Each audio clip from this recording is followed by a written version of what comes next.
ได้แล้วเนาะเดี๋ยวรอแจกคนอายุ70แล้วอันว่ามี70กับแจก60กับจักหน่อยเนี่ยรอก่อนในผู้60มันขาดทุนเต็มที่50กับไอ้เนี่ยมาเถอะเดี๋ยวว่ายื่นให้หน่อยยื่นต่อเอาส่งบาทต่อไปเลยนะพี่ผู้ชายจับก็ได้ผู้หญิงจับก็ได้แล้วส่งต่อไปแล้วก็เอาหยอดในบาทเด้อเอาให้เวลา5 นาทีใครจะถ่ายรูปพี่นั่งลงแล้วก็ส่งบาทไปใครจะใส่ก็ใส่นะครับข้างหลังก็มีจะใส่ดอก100จะใส่บาทเนาะเอาอธิษฐานแล้วใส่ในบาทเด้อใครได้แตะบาทหลวงปู่เนี่ยโอ้ยนะหลวงปู่เสียงทุกคืนตลอดระยะเวลา4 ปีอยู่ในห้องนอนหลวงปู่สู้มือนะครับ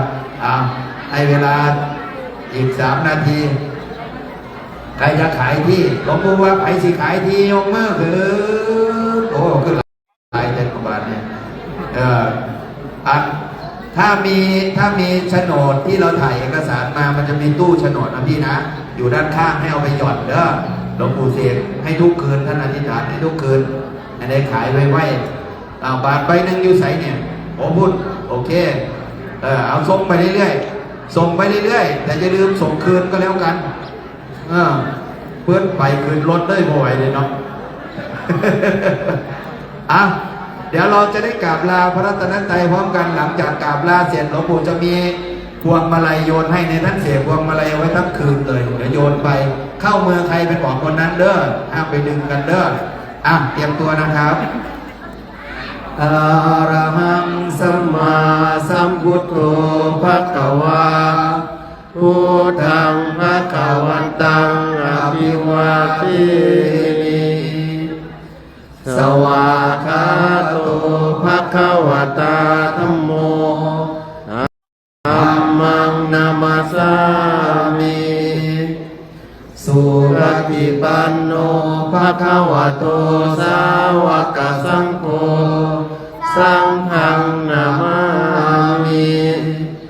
สาธุสาธุสาธุขอหลวงปู่มีท่านการที่แข็งแรงมีอายุที่ยืนยาวหลวงปู่สิโยนพวกมาไล่เด้อพี่น้องไปทางไหนเราแบบนี้เตรียมตัวข้างหน้าเตรียมตัวยกมือขึ้นยกมือขึ้น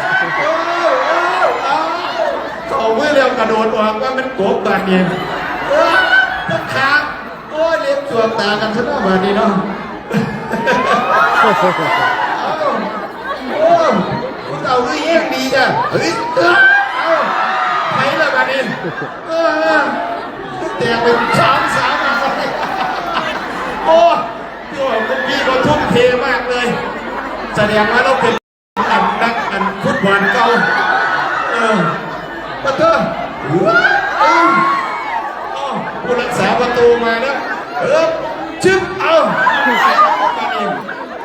ผู้เฒ่าก็แย่งดีเด็กท่านไหนเราตอนนี้เตรียมตัวชึบโอ้ก่อยเงยโอ้แม่นจังเลยว่าเด็กเขาดิ่งจัดอับเลยครับพี่น้องครับเตรียมตัวเชื่อเอาคือเด็กจะพูดเอาแต่บัดนี้บันโมเด้อเจ้าบันโมเด้อเอาผู้เดียวเป็นนอนเด้อแสดงว่าเราเป็นนักบาสเกตบอลเก่าเอาเศรษฐีนั่งลงก่อนเศรษฐีนั่งลงก่อนนั่งลงก่อนเศรษฐีนั่งลงเดี๋ยวหลวงปู่จะลุกยืนหลวงปู่โยนให้กำลังใจนะอย่าได้คิดเป็นอย่างอื่นเด้อนะท่านโยนให้กำลังใจลูกหลานท่านเดี๋ยวแล้วลูกเดี๋ยวดิเดี๋ยวเอาไปเลยเดินแจกเลยอันไหนงานแจกก็พุทธะกันเป็นนีโยกไอ้ซ่าลงซ่าอากิโนะพุ่นอากิโนะอันใบอยู่พุ่นนะหลวงปู่เสียหายแล้วพวกขาขอน้ำเนี่ยหลวงปู่เท่ให้วัดนาตักเลยเอาเก็บเอาเก็บเอาเป็นมงคลเอาเศรษฐีสาธุดังๆพร้อมกัน3 ครั้งสาธุสาธุเอานะเบิ้งหลวงปู่สิว่าหยังบัดนี้เบิ้งผมซ่อมเหมือนกัน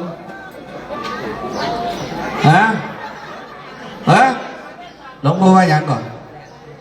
โอ้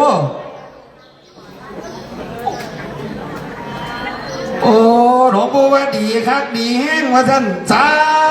ธุโอ้ยผู้ขาเหมาซะนี่โอ้ยโอ้ยสาธุหลวงปู่ว่าเหรียญอันนี้ดีดีแห้งแห้ง